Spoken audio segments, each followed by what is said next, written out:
கந்த புராணம் அப்படிங்கிற ஒரு விஷயத்த பார்த்தோம். அதுலேயே என்ன சொல்லுவாங்கன்னு பார்த்தோம்னா, அந்த அசுரன் ஒருத்தரை அழிக்கிறதுக்காக அவங்களுடைய அம்மா பார்வதியானவங்க அவருக்கு வேலை கொடுத்தாங்களாம். அதை வச்சு தான் அவர் அழிச்சாராம். அது வேற ஒன்றும் இல்லை, ஸ்பியர் அப்படின்னு சொல்லுவாங்க. அதுக்கு பேர் ஸ்பியர், காந்தம் தாங்க இது. அந்த காந்தத்தை பயன்படுத்தி நீங்கள் அதெல்லாம் படித்து பார்த்தோன்னா கூட நமக்கு தெரியும், படத்தில் கூட காமிச்சிருப்பாங்க. ஒவ்வொரு பஞ்சபூதங்களையும் எப்படி அடக்கி ஆள்வது, அதாவது தனக்கு தேவையான மாதிரி அதை பயன்படுத்தி கொள்வதுன்னு தெரிஞ்சாதான் அதுக்கப்புறம் தான் கொடுப்பாங்களே இந்த விஷயங்களெல்லாம் அப்போ எப்படி இந்த பஞ்சபூதங்களை நமக்குள்ளாக அடக்கி கொள்வது, தெரிந்து கொள்வது, அந்த ரகசியங்களை தெரிஞ்சுக்கிட்டு இது நீ எனக்கு இதை செய்து கொடு அப்படின்னு சொன்னா பஞ்சபூதமும் கேட்கணும். தண்ணி கிட்ட சொன்னோன்னா கேட்கணும். அந்த நீரை விட்டுட்டு இப்போ நெருப்புக்கு போனோன்னா நெருப்பு கேட்கணும். அந்த மாதிரி ஒரு இணக்கமான சூழல். அடக்குவதுன்னா அதை டாமினேட் பண்ணி நம்ம அந்த மாதிரி இது இல்லை. நாம் அதோடு ஒன்றி இருந்து ஒரு இணக்கமான சூழல்ல வேண்டுதலாக இருக்கும். நம்ம போன வருஷமே என்ன செய்யணும்னு நினைச்சோம், தேவையற்றதெல்லாம் விளக்கணும் அப்படிங்கிறத பார்த்தோம். தேவையற்றதெல்லாம் விளக்கணும்னு சொன்னோம்னா முதல்ல முயற்சியாக செஞ்சோம். இப்போ எப்படி அதை அடையணும் அப்படிங்கிறதுக்கு கந்தன் எது, காந்தத்தை தெரிஞ்சுக்கணும்.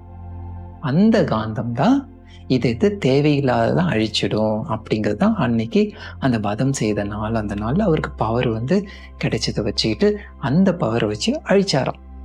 தேவையற்ற சக்தி, அசூர சக்தியை அழிச்சாரு அப்படிங்கிறது தான் சொல்லுவாங்க. இன்னும் ஒரு சிறப்பான நாள் தைப்பூசத்தில் என்னன்னு பார்த்தோம்னா, நம்ம அருட்பிரகாச வள்ளலார் ராமலிங்க சுவாமிகள் அப்படின்னு சொல்லுவோம். அவரை பற்றி எல்லோருமே கேள்விப்பட்டிருப்போம்.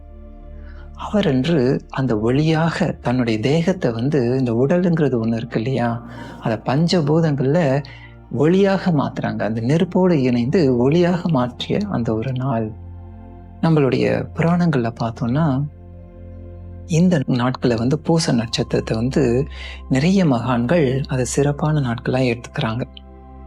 தாங்கள் அந்த ஒரு ஸ்டேஜுக்கு அட்டைன் பண்ணுறது, அந்த ஸ்டேஜுக்கு தன்னை கம்ப்ளீட்டாக இல்லாமல் மாற்றிக்கொள்வது அப்படிங்கிற ஒரு நாளை ஏற்படுத்துறதுக்கு இந்த நாளை சிறப்பாக ஏற்படுத்திக்கிறாங்க. நம்மளுடைய சித்தர்களுடைய வரலாறுலாம் பார்த்தோன்னா நிறைய நம்ம பார்க்கலாம் அவங்களுக்கு. ஸோ அப்போ இந்த நாட்களில் அங்கே இந்த இரு எப்படி அந்த சூரியனுடைய ஆதிக்கம் வரும்பொழுது எல்லா இதுக்கும் ஒரு பவர் கூடுது அப்படிங்கிறாங்க. அந்த பவர் கூடும்பொழுது நம்ம செய்கின்ற செயல்களுக்கும் பவர் கூடுது. இப்போ இந்த தைப்பூசம் நாள் அப்படிங்கிறது அந்த வருஷத்தில் எடுத்துக்கிட்டோன்னா நம்மளுடைய தமிழ் கேலண்டர் அப்படின்ட்டு 10வது மாசமாக வரும். அந்த 10வது மாசத்துல வருகின்ற பௌர்ணமி அப்படின்னு பார்த்தோம்னா ரொம்ப பிரைட்டஸ்ட் மூன் அப்படிங்கிறத விஞ்ஞானம் சொல்லுது.